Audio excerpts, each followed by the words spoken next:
What is good, friends? Man, I have to yap again. Today's topic might be a little bit of a controversial one, but if you've been around since the advent of online gaming, shouldn't be too controversial, should be common sense, and that's that content creators have ruined the competitive aspect of gaming. Now, before you get to clicking away at your keyboards, just allow me to elaborate and explain, and maybe by the end it'll make a little bit more sense to you. So back in the day, and I'm going to use Call of Duty as an example because it's still one of the biggest games out there.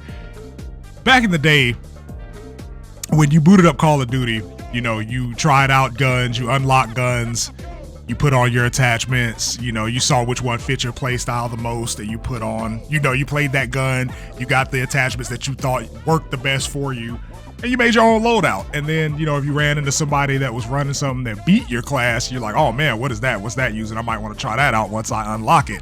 And there was this era, or not this era, but this air of discovery or the aha moments in gaming back then, specifically shooters. And before esports and content creation blew gaming up to what it is now, which I can't take that away no matter what I say about it. I can't take what that has done for the gaming culture as a whole. That's not to be taken lightly. I will forever be grateful for that. But now in Call of Duty specifically, again, and I'm gonna tie it into fighting games as well.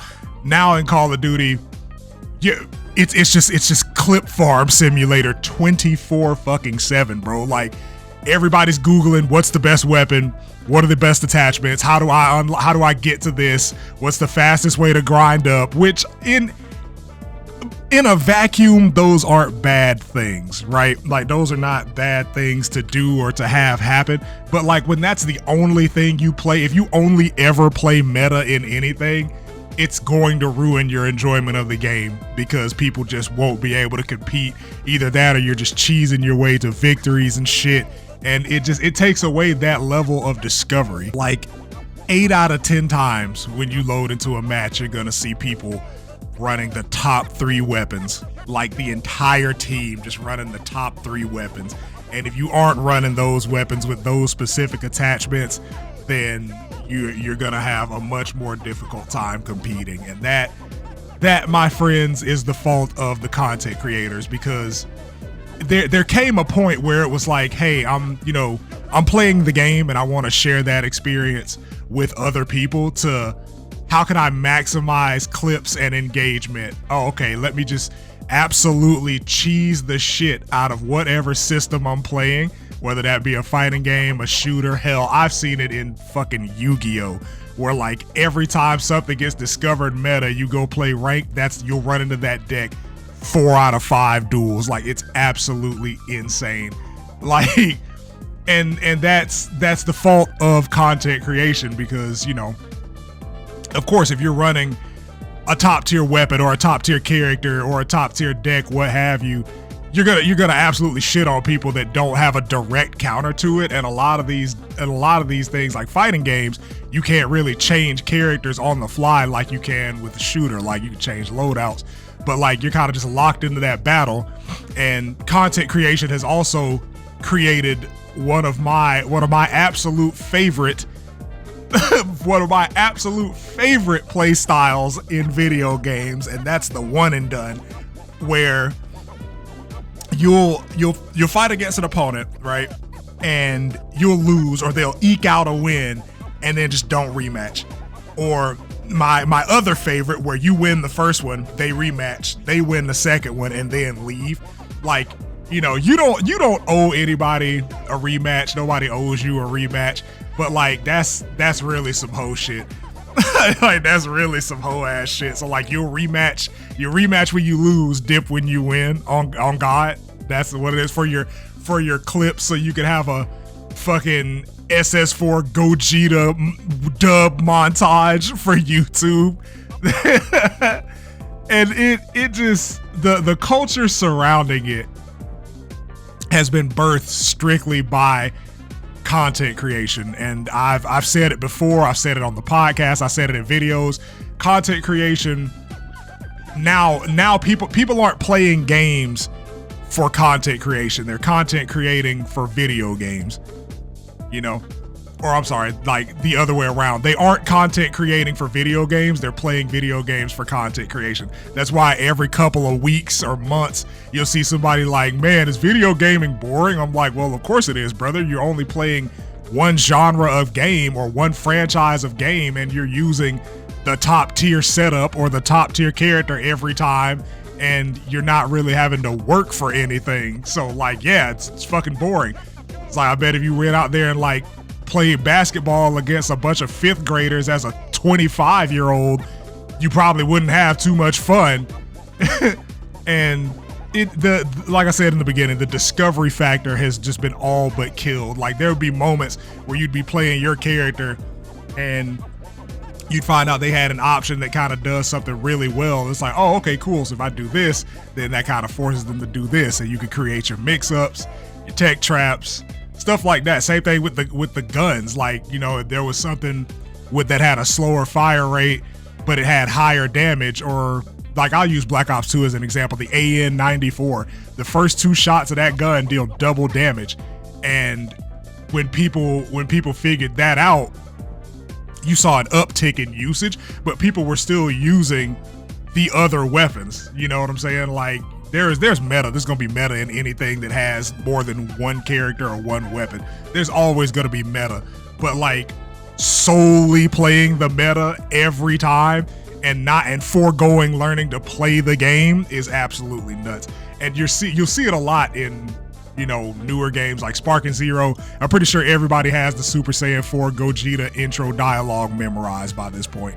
That's just what it is. Same with MUI Goku, Full Power Jiren,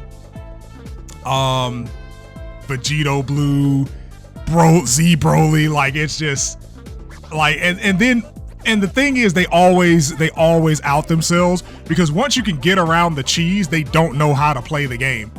Like there's been a couple of clips of me playing Marvel vs. Capcom 2 where I'll run into a top tier team in that game, which is Magneto Storm Psylocke or Magneto Sentinel Storm, and they can't do the basic bread and butter with Magneto. They just watched a Justin Wong video and was like, oh, he's really good.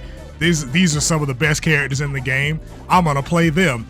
And like, here I am fucking around playing Mega Man, and I'm one character victorying against your entire god tier team. Like, what's the point, man? Like, is it just for the win? Like, the goal is to win for sure, but like, why win if you're not gonna have fun? You know? And that might be a hot take. Like I said, I'm not sure, but I had to talk about it. The fact that like content creation has just like been prioritized over enjoyment, and that's what these games are, man. That's why we play games. Like, it's to have fun and shit. Like, it's become more and more prevalent now that like people just go on like day one. You got somebody that prestige day one in Black Ops 6. Day fucking one. Like, bro, what are we doing? What are we doing, man? It's okay to take breaks from these games. And then you have people in Sparking Zero that are Z rank that can't win a Vanish War to save their fucking lives. Like, you didn't plan for this at all. You just picked MUI Goku and thought the auto dodge was gonna be it because you got through the low ranks with it and nobody figured out how to beat it. That's what we're doing. And again, it just all ties back into like, you know, I want to get my montage. I want to get my clips off.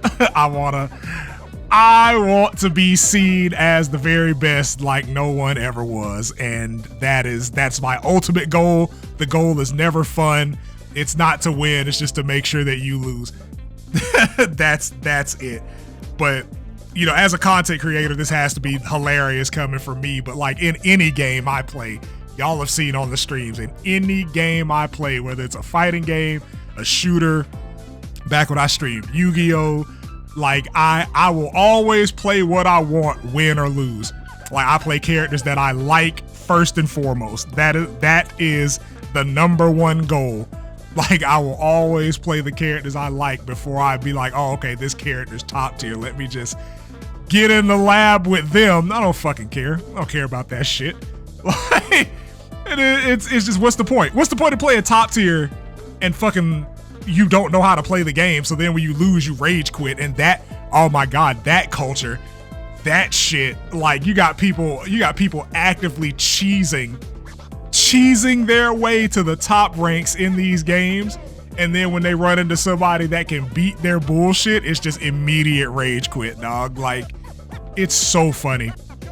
It's so funny to see, especially on TikTok. If you're on TikTok, just go pull up any Sparking Zero or Black Ops 6 stream and watch it. When they get shitted on, just leave. It's so consistent that I can confidently say somebody's probably doing it right now.